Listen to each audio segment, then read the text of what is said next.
Et dans ce contexte, plus question de parler de déconfinement. Le mot avait pourtant été lancé par le Premier ministre. Bonjour Armel Charrier, retour en arrière donc. Oui, vous l'avez entendu, Julien. Le risque dès qu'on parle de déconfinement, c'est qu'on allume évidemment toutes les envies de sortir. Et le gouvernement a choisi aujourd'hui d'annoncer les dates 15 jours après 15 jours, ne voulant certainement pas effrayer la population en annonçant effectivement un confinement beaucoup plus long. C'est vrai que quand on regarde la presse, quand on regarde Internet, on voit qu'il y a de nombreuses études, y compris de cabinets internationaux, qui aujourd'hui font justement des perspectives en se basant sur ce que l'on voit en Chine, à Wuhan, 2 mois et demi de confinement. Alors effectivement, il y a des personnes qui parlent d'un déconfinement qui interviendrait fin mai ou fin juin. Tout ça est très spéculatif. Et finalement, ce qui est important, c'est que la population prenne conscience effectivement des enjeux et qu'elle reste dans ce cadre-là. C'est ce qu'essaie de faire le gouvernement. Il essaie donc d'avoir des mots rassurants, sauf que c'est vrai qu'il y a eu une erreur qui a été faite, c'est la fameuse erreur sur le port du masque, ne pas avoir dit finalement qu'il y avait une pénurie de masques en France et avoir donc déconseillé de porter un masque, alors que l'autorité sanitaire française, elle, au contraire, annonce maintenant qu'il vaut mieux en mettre un et qu'ainsi on se préserve mieux.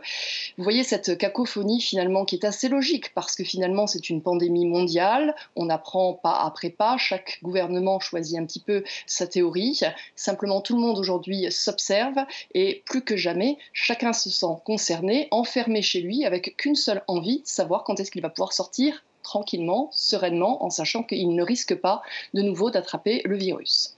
Et en écho, l'OMS Europe rappelle à l'instant que ce n'est pas le moment d'assouplir les mesures.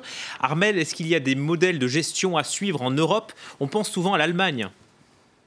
Bien évidemment, on regarde du côté de l'Allemagne parce que, en fait, les stratégies sont différentes de pays à pays. Il peut y avoir la stratégie du confinement, qui est celle que l'on a vue en Italie, qu'on a vue en Espagne et qu'on a vue aussi en France.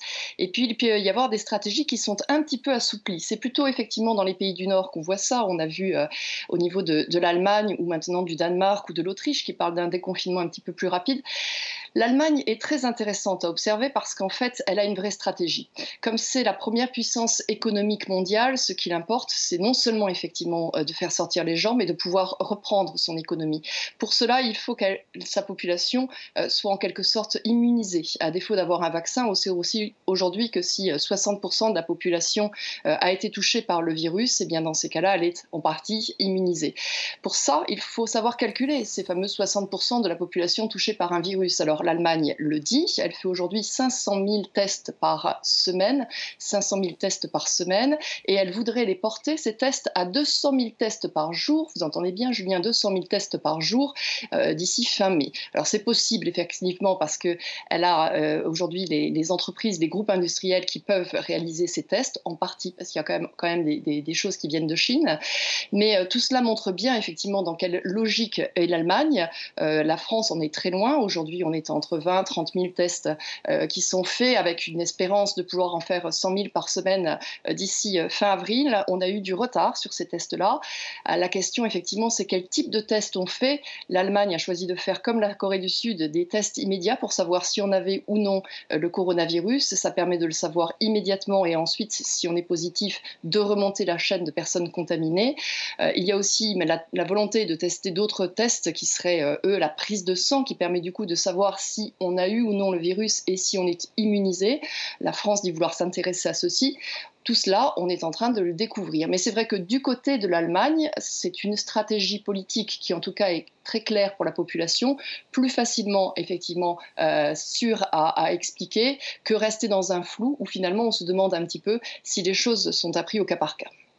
Merci beaucoup Armel Charrier pour votre analyse.